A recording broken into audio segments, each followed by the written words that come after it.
Have you guys been using the Character AI app and wondering on how to change the voice of the characters on it?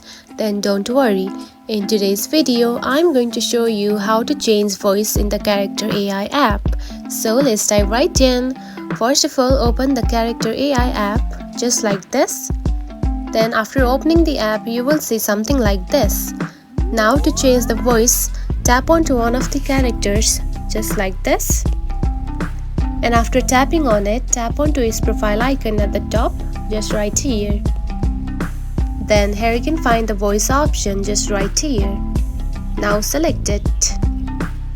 And after that, here you can find the voices that you can add or change.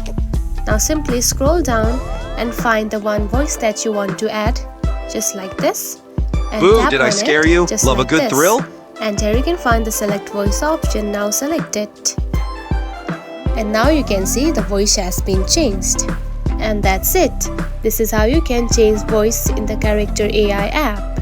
If you found this video helpful, don't forget to like and subscribe for more tips. Thanks for watching.